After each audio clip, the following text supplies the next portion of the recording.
Hello and welcome to Sport This Morning. I'm Cecilia Omogwe. I am Tyson. It's always great to have you join us again.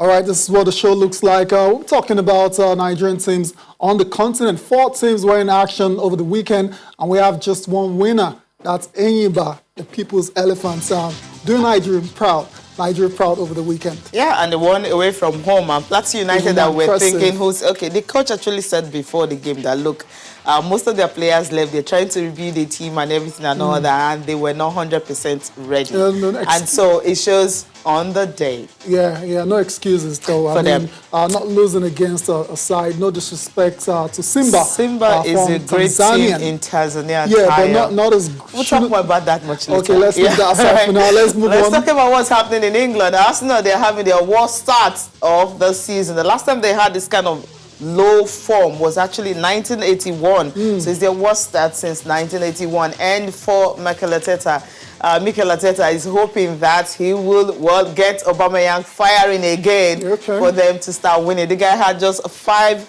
shots, right? Not good at all. And 9 touches inside 18 yards was not a good one. Not a good time to be an Arsenal fan at the moment. 3 straight home losses now they have suffered, and this is happening the second time as well. So it's not good. Yeah, it's been a terrible start to the season for the Gunners, and we'll be talking about that later on the show. Let's talk Formula 1 now, where there was a miraculous escape for Romain Grosjean. That was at the Bahrain Grand Prix yesterday. Had a terrible crash, Cecilia.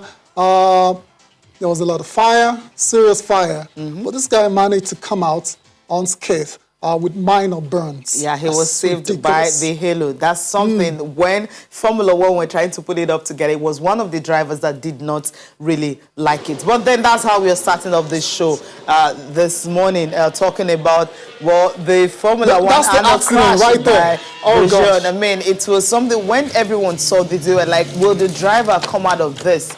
But miraculously, this was the moment I actually came out from the car that was split into 2 after I hit that barrier. So, and he was saved, well, as I mentioned earlier, by the halo. I mean, it's just take a look at the car tire, split into 2. And how did it come out from this? Yeah, that's why we're saying it's a miracle. Yeah. And we're all happy, we're all delighted that Romain Grosjean is alive and is going to be healthy and make a full recovery. I mean, Cecilia, it is just a terrible, terrible crash, and this is a reminder that Formula 1 is a very dangerous sport. These guys go on the racetrack all the time. They push the limit, racing at 1,000 miles an hour for enjoyment, and when things like this happen, it just kind of puts things into perspective. But we're thanking God today that Romain Grosjean is very much alive and doing well. This is what he had to say after the accident, and pretty much giving credit to the Halo safety device.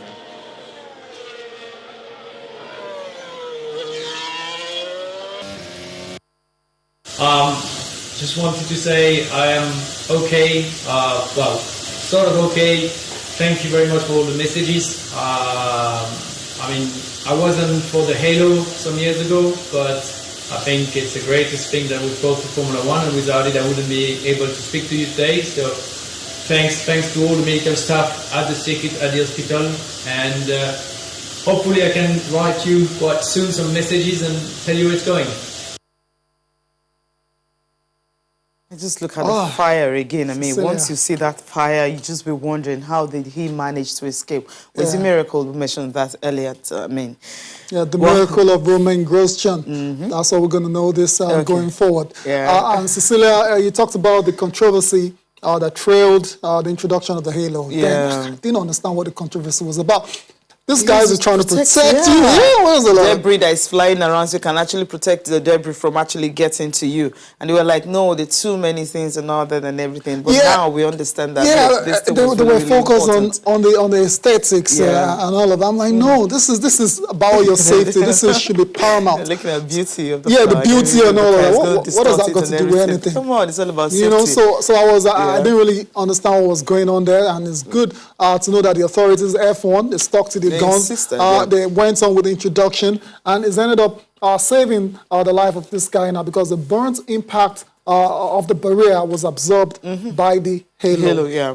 And you could see when it was brought out the way the halo was. I mean, just imagine someone it wasn't there. If that barrier wasn't there. I don't know if you'll be here talking to us. Maybe it could have been a different story. But 2018, when that thing, was installed, so it simply seems that by now, everyone understands what they all understand now. Anyways, there was an actual race, of course, understandably overshadowed by the accidents of Romain. The race was won by, surprise, Lewis Hamilton. Is 11th. No, why is this surprise? Of course, it's not a surprise. You should know me by now.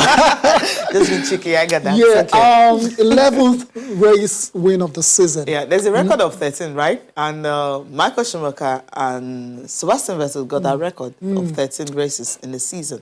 So he's going to break this. 2 more races, and it's going to equal the record. It doesn't really matter whether he breaks any record. This guy is already the most successful Formula 1 driver ever. No argument about that. Statistically. And he's won his 95th race of his career now. And you just imagine what else is this guy, what is left for him to achieve? Of course, he still has that record to break. It's 7 tied with Michael Schumacher now, but he can go on and break it next season. And I can say Hamilton going to win many more titles if he stays hungry, if he stays motivated, and it strikes me like that kind of character who's not going to rest on his laurels at all. And the sky is just the beginning point for this young man that was born in Stevenage and became the first black driver, still the only black driver on the grid. And it's just amazing. It's just amazing. It's amazing. I mean, if you can see pictures, coming from Bahrain Grand Prix, how Hamilton, despite the race was actually stopped, after that you had to disaster, bring the safety car on and all of that. The safety car was brought, and the race was restarted all over again and all that. And why it restarted, there was also another crash. Yep. I mean, the day was more like the day of crashes, but at the end of the day, the race finally held. You see the other crash that happened before Hamilton, took advantage of that to be able to, as Lance Stroll right there, for racing points when he had that crash and safety car was brought on. He escaped unhurt as also after that crash. Then another Sergio also, there was also another crash, a third one again, that also happened, before Hamilton went ahead to win the race. Fantastic race for Hamilton. Of course, second on the day was Max Verstappen for the Red Bull. Another Red Bull driver, Alex Albon, finished third, and this is what they've been saying after the race. It's Lewis Hamilton's world, and we're all just living in it. The other drivers are just living in it as well. This guy is just an incredible driver, and we're hearing he will be finally knighted next year by the Queen. And that'll be a great honor. His reaction to that, when he was asked during the press before the Bahrain Grand Prix was like, he wasn't even focusing on that. Well, it's actually good. Someone took notes and he was becoming nice. His age is going to be a Sir Lewis. Sir Lewis. Wow. Interesting. Sounds great. Okay, good Sir one. Andy, Sir Mo Farah. Yeah, definitely deserves to be. No, he does. All right, let's move on. Let's move on from Formula One now. Let's go and talk about the comeback of the century. 59-year-old. Everyone was anticipating and waiting for that bout. Is it going to happen? Comeback of the finally, century. It did. Mike Tyson is back in the ring. He returned to the ring yesterday morning, very early, against another fighter who was in his 50s, a 51-year-old Roy Jones Jr., former world champion as well too, and ended up being a very, very engaging contest. A lot of people just thought, what is 250-year-olds going to do? It ended up being quite interesting. Mike Tyson looked in great shape. You've seen pictures coming from that fight. As a matter of fact, he weighed lighter than the last fight he had before his retirement. So he's put a lot of work in. He's worked his ass off to make this bout, and they delivered quite the show for boxing fans yesterday morning in LA.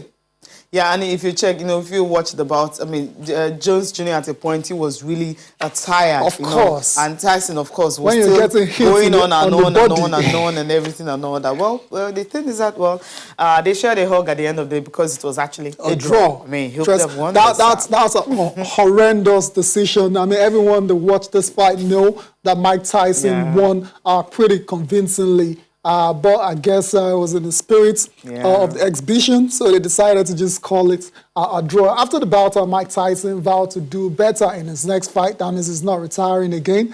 And okay, we know that it's just exhibition boxing. Let's get that clear. Yeah, I mean, he's not retiring again, but fine. These guys were throwing haymakers on the day. There were Mike Tyson, judges to actually score the 8th round. Mike Tyson outlanded Jones Jr. 67-37 punches overall, including 57-28 in power punches. So they weren't joking around in the ring at all. And anyways, let's take the reaction of Mike Tyson after the fight against Roy Jones Jr. Cecilia, it is just great seeing Mike Tyson in a great place. Remember all the issues he's had? I mean, at the point it was looking tragic. It was looking like his life was just going to end up in a tragic way. But it's turned it around. It's fantastic. I mean, there's another troubled legend, you would say. I mean, some of these people actually face a whole lot during their fights and all that. But at the end of the day, when you have people around you to actually share some of these great people around you, they can just propel you and you'll come back. Especially. Family, is really key. Just have them around you, and somehow they just have a way of coming back. We're happy that he said he's not retiring anymore, so he's going to be fighting. But we know that it's all exhibition. Cecilia, you know what I'm going to say now? Since Mike Tyson has confirmed he will fight again, surely it's got to be against Evander Holyfield. Okay. That's the next fight the video that we saw earlier this year of him actually training, working himself out and everything. What's the hold up? Shows that they should go ahead and fight. They should go ahead and have it. And I'm hoping that at the time they will be having that bout. Maybe fans will start coming to watch. Because at the Staples Center where this took place, there were no fans actually to see it. Yes, you will see it on TV, but there's nothing as spectacular when you're right there with these two great men that you didn't actually have a chance to watch, see, in their prime. You can also see them at this particular time. Well, staying with boxing, let's go to this very remarkable one. Before Nate Robinson, Jones Jr.'s. When you're looking at them, I mean, these guys are over 50, and you're like... They're taking good care of themselves. Of their body. And, it was interesting to hear Jones Jr. talk about Mike Tyson's power. You thought I was going to wait and let him kill me? No, it's not going to happen like that. Throw in the towel and, get your cool cash and everything. All right, it's all for charity and all that. That's what it's all about. Exactly. It's good to see both of them came out of the fight unscathed and very, very healthy. That's most important. You're excited to talk about this next guy, Nate Robinson, on the undercard of the same fight. Nate Robinson, former NBA player, decides to take on Jake Paul, who's a YouTube star. And we thought athlete versus a YouTuber, only one winner, Nate Robinson. But guess what? Nate Robinson was packed out in the second round and knocked out cold. And I was really worried. But thankfully Nate woke up from the slumber and is fine now. And after the fight, Jake Paul decides, he's feeling really cool with himself, calls out Conor McGregor. I'm like, what is wrong with you? I'm like, what is going on here?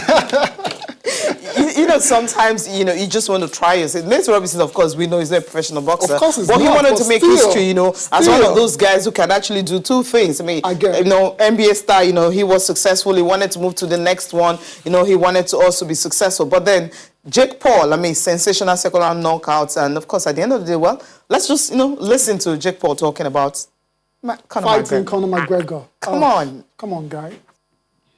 Welcome back to Channel Sport this morning. Our guest has joined us now. We'll be talking a lot about the English Premier League, what went down yesterday, match day 10, especially the travels of Arsenal. They keep losing. They can't seem to get a win at the moment. But our guest is ready now, but he's going to be joining us after we take a look at this report on marathons in Nigeria. All over the world. I think Nigeria, we are being rated probably now number 9 in the world because of our organization. Nigeria is becoming a hub for marathon races in Africa. Unfortunately, no Nigerian has emerged overall winner in these competitions. From the Lagos City Marathon, Onitsha and now Kaduna Half Marathon, these events have been dominated by East Africans. with a cash prize of $10,000. Despite the dominance of the Kenyans and Ethiopians, Nigerian athletes have a major attraction that draws them to these marathons, with the organizers providing separate prize money as incentives for the top 10 men and women from Nigeria, a sign that homegrown elites do not expect to beat the East Africans. Research has shown that the major reason for the performance of Kenyans and Ethiopian athletes is the high-altitude environment in which they live, and this explains why the Sports Ministry is opening up training camps in areas with similar features in the country. We have our camp that we're trying to put together in Jos, at Gembu and Penshing. If we get these athletes to train properly in these two camps, we'll be able to compete with our Eastern nations. How can Nigerian runners stand out in these races and probably win one of these events? Mohammed Abbas is the national record holder. He sets the record for 2 hours, 16 points and 06 seconds at the full marathon in Lagos 30 years ago. You see, the problem we have, some of our athletes, they are waiting for call. We have something, come and train. And even if you are there, you can't see them training well as you want them to perform. Athletes from Plateau State have dominated marathons in Nigeria this year. Emmanuel Giang won the Lagos City Marathon and Kaduna Half Marathon. My target is for me to have a medal for Nigeria in Olympic. Because this has started from now, I believe I can get a target. Because that is what I have been working for. The joy of every athlete is to represent their country at the Olympics. With the Tokyo Games coming up in July next year, hopefully marathoners like Yang may fulfill his long desire to win and not just participate. Welcome back. Let's get on with the show now. Let's introduce our guest before we get carried away. Demola Ogunbono. Yes. Making your debut on the show. Good morning. Good morning, Tayo. Good morning, Sisi. And thank you guys for having me here. All right, it's great to have you. And let's dive straight into it and talk about Nigeria, the Tigers. They were in Rwanda, Kigali, to be precise, over the weekend, actually since last week, and they have wrapped up the first phase of qualification for the FIBA Afrobasket on a perfect note. They took on Mali in the last Group D game, and they won 91 to 68. Yes. Another convincing win. So they've won 3 games, all by more than 20 points. Very dominant performance coming from Nigeria, Demola. Yes, it was. And the first match wasn't too close. No, not close at all. Yeah, not close. The second match as well against the host. And, Rwanda. They tried to hustle and but. Our boys came through, and it was a fantastic win. And then against Mali, winning 91 to 68, I mean, a fantastic scoreline for the Tigers. All 3 games won by 20 points and 20, over. 21, 22. Come on, I mean, it's not a surprise. Still, I told you going into that competition that the Tigers are just too good for a lot of teams in Africa. Even though we've never gone there with the best players, with the ones that we know, because they're obviously engaged with other things, but any day, any time. Yeah, I think what's really remarkable with the D Tigers is the fact that this is the first time they're actually meeting together with a new coach. How many they days didn't even did have they train? prep or anything. I mean, just 2 days training, and then they went into a competition like this. I mean, it's the first phase fine. I mean, those teams that we played against were no match for Team Nigeria. But when you're bringing a squad together, they're like individual brilliance was just enough for us to get by. But that shouldn't mean that when we're playing the next phase in February, it should be the same way. But hopefully, COVID will be out there. They will have time with the players, maybe play 1 or 2 warm-up games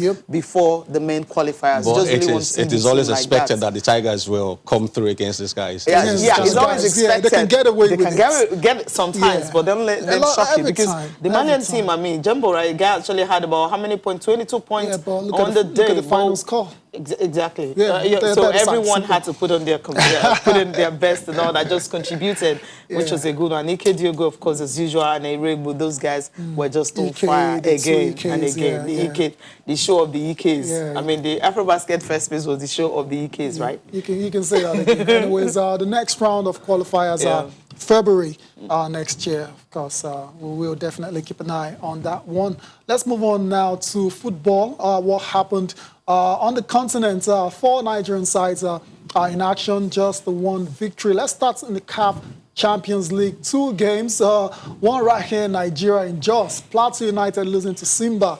And away from home, Enyimba went to Burkina Faso to get a 1-0 victory. Very slim. When this draw was made, I said it on the show that it looks great on paper. Teams from Tanzania, Burkina Faso, Nigeria should normally get that win. But I also said that these guys are already playing in their leagues already. Compared to Nigeria, where we don't even know where the league will start, I knew that was going to be a problem.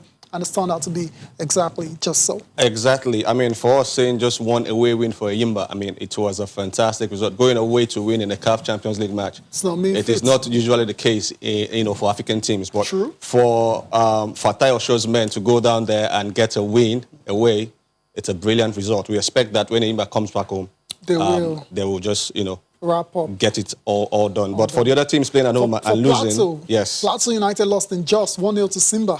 They lost. I mean, Cletus Chama scored in the 55th minute for Simba FC. Playing at home, you expect that at least you get a draw, and then you go over there. If you can win here, at least get a draw. But losing at home and going back to play the second leg over there, it's going to be really difficult for them. So we'll see how that one pans out. The same pictures from the game, Cecilia. What could have happened in this game? I know you were trying to talk about some players not being available at the start of the show. I think I was trying to say, the coach, when he was asked about this game, the preparations, he said, look, they're not 100%. I understand why he's saying that. They had a couple of preseason games and all coming into this game. Look at and that. the fact that some of their star players left, that's the goal right there. Terrible some of their defending. star players left, so he's trying to put the defense together, trying to put the strikers together. Okay. And when your players are leaving and you're trying to build a new team and you're playing on the continent, so no matter how small that team is, the teams that have been together for a while will definitely overrun you. And that's exactly what happened right here. Because they've not had any competitive game. The league has not started. Pre-season is not just enough because it's pre-season, it is what it is. So that will not give you a yardstick for you to go into major competitions like the CAF Champions League. I think that's what happened to Plateau United. They felt okay. I mean, they were talking about the home ground. Fine, the fans will not be here, but then it's our home ground. We know this turf very well. But when the game actually happened, knowing is not just enough. You have to get the victory. It's not. And now they have a very, very difficult job going away to try and overturn that first leg result. Let's take a step down to the CAF Confederation Cup. 2 games, 2 losses for Nigeria. Rivers United going away to lose to Fuchiro, and Kano Pillars are lost to Giraffe as well. So here you could say that's Demola, that's okay. The second leg is going to be back in Nigeria. But even at that, with the situation of things, it's not a gimme that they will overturn these results. I mean, for Rivers United, losing 2-1, they are still away goal, and they are coming home. So they have an away goal. I think it was scored by Godwin Aguda. It was a penalty in the 77th minute. It was getting a goal over there is really massive. good. So coming back home, we expect that they should be able to pull through. Yeah. Yes, but the same is not. The case is not the same for Kano Pillars. A 3-1 away loss. To overcome that is... But another away goal, which is always good to get an away goal, because they can come back and win by just 2-0 and that'll be fine. That should suffice. Cecilia, you're not convinced? No, at all. I mean, you don't lose 3 away from home. It's not the worst result. And, it's not the worst result. If the league was on, we'll understand, fine. They can have maybe 2 games in between before they play the next game. Yes. But we really don't have that. And they're still going to go back, trying to train and just be competitive among themselves and all the same way and go into this game. So it's always going to show, no matter what anybody say. Even if you're going to play maybe a Division 2 side, if the Division 2 side, they've been playing a competitive game, better prepared. It shows all the time. I think that's what is happening too. No matter how big the clubs are on the continent, it was always going to tell. So that's why whatever results they are getting, if they leave this particular stage and into the next round, I'd say it's a big plus. But I don't see these teams actually pulling it through. Maybe Enyimba, because they recruited so well and the recruitment was actually done earlier, before they started their pre-season. Maybe Enyimba, maybe they can. But Kano Pillars, Plateau. Remember what happened? Kano Pillars and their preseason order, how Nasarawa United actually beat them 5-0. And of course, the coach, you know, everyone was saying that the coach, you know, is supposed to be a UFRB licensed coach and all that. Let's not go into all of that. And everything and all. But then the preseason, if you're having those kind of ridiculous results in preseason and then you're going to the continent, how would that really change? Cecilia, my fears were just confirmed pretty much when the draws were made for this two competition. But it's not hopes lost. Still second leg matches to play. I ignore sounding a bit pessimistic about the situation. It's not over until it's over, and these teams still have one more match to try and rescue something in this competition. Let's leave the CAF competitions now. Let's go to England and talk about the English Premier League. It feels like it started just last week, but we're already on match day 10. Some very interesting matches went down yesterday, kicking off with that incredible match at the St. Mary's between Manchester United and Southampton. It was the Edinson Cavani show, coming off the bench to score 2 goals, including the winner, and also recorded an assist. The top of the table, top 3 clash between Tottenham and Chelsea ended goalless, while the Gunners, that's going to be a focus on the show, lost at home at Emirates to Wolves. That's their 3rd straight loss happening for the 2nd time this season. There's a lot of pressure on Mikel Arteta. And Demola, I was telling Cecilia as well that some Arsenal fans have been saying, there's progress since Arteta took over and all of that. I told him I haven't seen anything. Cecilia tried to tell me he's changed the culture for the worse. That's what you tried to say. But I don't know about you. Yesterday was the 1 year anniversary of the sacking of Unai Emery. 1 year since it's been gone for you. Have Arsenal improved, or they actually getting worse? Mikel Arteta taking over from Unai Emery then, the state Arsenal was in then was really disastrous. And Mikel Arteta, to be fair, so far so good. He has done his bit.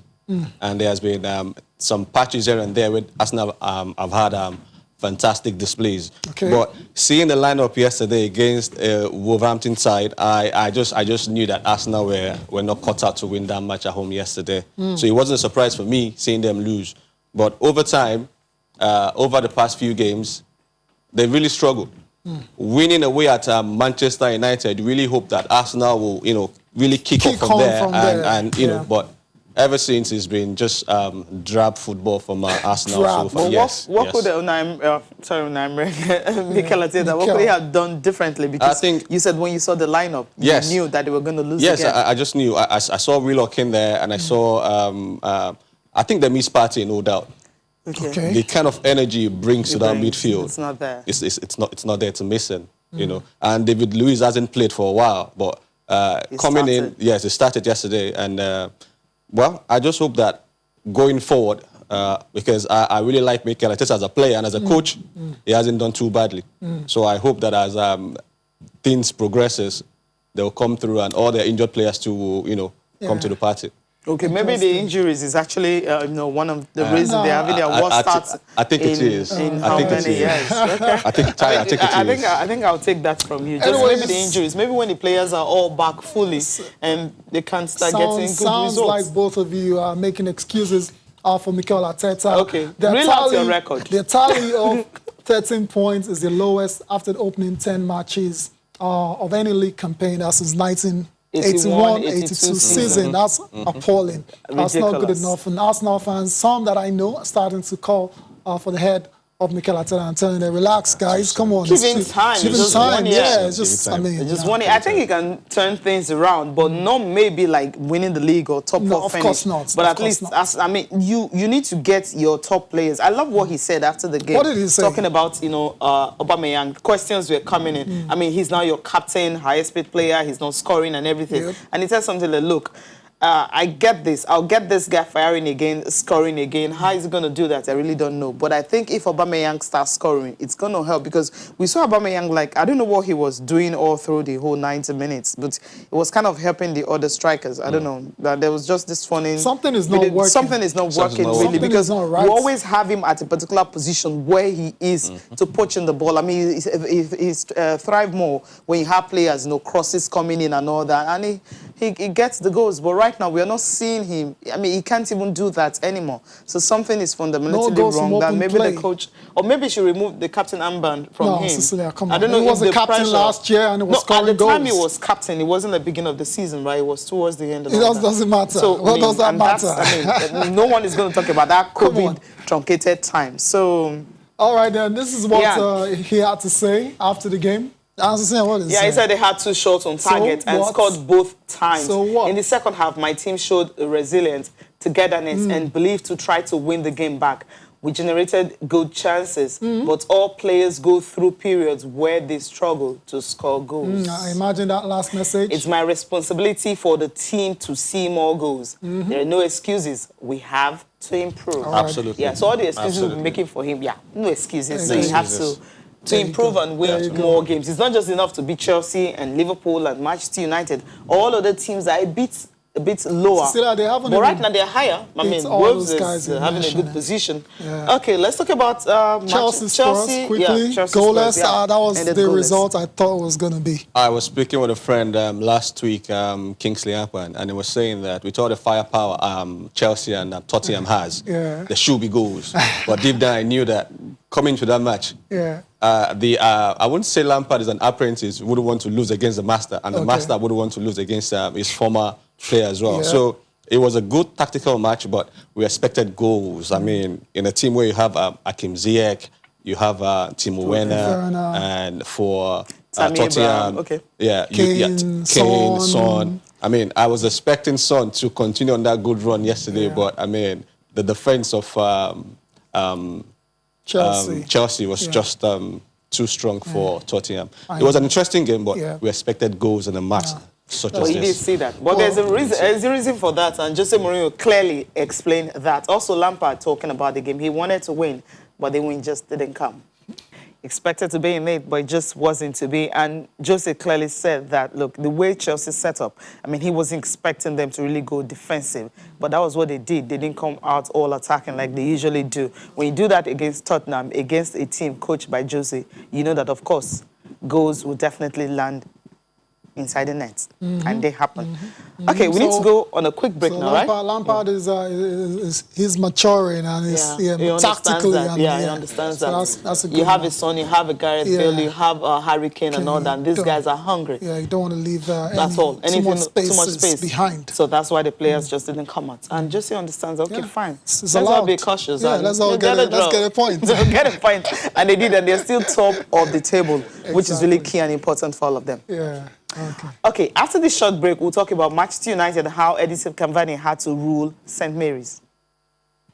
Okay, we're waiting to see how many times he will be able to do that, the character to dig in and get the results needed. Cavani had to rescue them after missing Greenwood started, and of course Rashford also started the game. But he realized the second half, okay, we can't win this game without natural number 9, and he's got 2. They're still doing Alo there, right? They're just sitting pretty on the bench. And they also have Edison Cavani also. These are 2 natural number 9s, where you keep starting your wingers as number 9s. And, well, it wasn't paying off. He looked on his bench and said, oh, I actually have these guys. He remembered, and he brought him in. And we saw the results. I mean, Cavani is a proven goal scorer. Wherever he has played, he has always scored goals.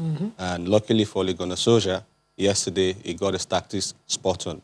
Cavani came on, made an assist, and scored 2 goals, and voila, Man United won. Exactly, and we're talking about the Fergie time again. Yes. Well, I mean, it's just one game, so... Yeah, I mean, going forward, I think it's even a no-brainer. Cavani should be leading the attack, regardless of Martial or Rashford or Greenwood. When I saw the lineup and I saw Cavani on the bench, even without Martial, who's obviously apparently missing, I was like, what's going on here? Why is Cavani on the bench? But he was able to turn it around. Thankfully, thanks to the help helping hand from Southampton as well. So I thought they were dire in the second half. 2 Cavani goals, all left unmarked. So, I mean, who does that? I think they're like, okay, this guy. They don't know who Cavani is, really? They're like, don't? okay, what?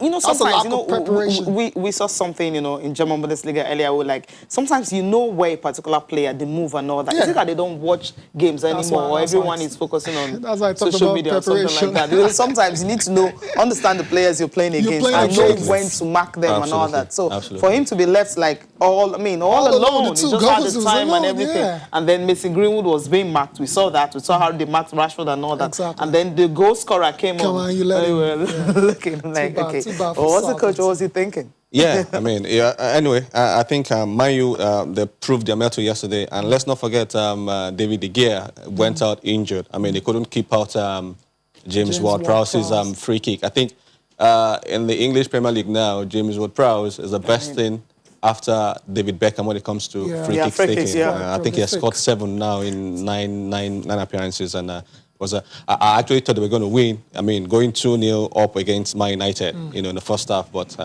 take nothing away from Manchester United. They came back and did the job. And Ole Gunnar Solskjaer, good one for him. Yeah, it stays on. Lifeline, another lifeline for Ole Gunnar Solskjaer. So that's it for the Premier League. Before I leave the Premier League quickly, let me just take the tweets of Bolarin while you're saying that so many average players in Arsenal, yet Ozil is deemed not good enough by Arteta. Everyone knows the problem with the Gunners is a lack of creativity midfield. Yeah. Okay, quickly talk about, I mean, this one is reacting to the performance of the Nigerian teams on the continent. Okay. It says league management company and the NFF are the ones killing the game in Nigeria. There are no shortcut to success. They should do the needful and get the league started as soon as possible. Else, I do not see any progress from the teams in CAF. I mean, then he's also, you know, paying his tribute to Papa Bouba Diop. We'll talk about him later. Let's quickly, Maradona, of course, tributes are still for the legend. Of course, the club was made famous was brought him alive. Sadly, as well, before we look at the papers, Senegal World Cup hero, Papa Bouba Diop passed away yesterday, sadly, at the age of 42 after a long illness. A lot of us didn't even know he was sick. So it came to us as a big shock. This guy was massive for Senegal at the World Cup in 2002 in Korea, Japan. Yes. Remembering him scoring that fantastic goal against France, you know, and the way he celebrated the fashion, we're all rooting for them. We're all celebrating. And of course, the draw against Uruguay that made them to reach the quarterfinals and all that. He scored twice in that particular game. May he rest in peace. He played in England, made 129 appearances in the Premier League. He had West Brom, West Ham, Birmingham, and of course Fulham. Fulham, Portsmouth as well. He played with Kanu. I remember they won tribute also. Devastated by the news of his passing. His nickname is the Wardrobe. That's why he had that name. It was massive. It was massive. So that's why he had strong footballer. Strong player. Okay, Tayo, just quickly take paper out of the way now. Sporting Sun, yes, I'll start with that one. I mean, okay, Igalo Man United sets new club record. Yeah, wow. Okay. Misfortunes for Nigerian clubs. We talked about that earlier, and I nearly signed for Chelsea in 2007. That's Roberto Carlos. Okay. All right, then let's go to Sporting Life. CAF Champions League, Ghana Raw surrenders. Watches Plateau United lose to Simba. I don't know what that's supposed to be. Messi's touch in tribute to Maradona after scoring a very identical goal for Maradona. That was Maradona. Scored the same goal against when he was playing for Newell. And they also won 4-0. Quite incredible, right? Okay, his former teams won 4-0. Fitting tribute to Maradona. Senegal's Papa Diop dies at 42. Chelsea pounding suit for Jimenez. Fernandinho set to leave Man City. All right, the last one is a complete sport. Iheanacho seeks first EPL goal in 8 games. That's the game tonight against Fulham. We believe Leicester City will definitely win this one. Yeah, because it's Fulham, right? Because it's Fulham, of course. They don't have a choice. All right, Debola, I want to thank you so much for coming on the program. Thank you guys for having me. It's a pleasure. Decent debut, I have to say. Thank you very much. Hopefully we get to do this again very soon. Thank you very much. But we need to leave the studio right away. Thank you so much for watching. I'm Cecilia Mogbe. Have a great day. I am Tyson. I'm trying to join us again tomorrow.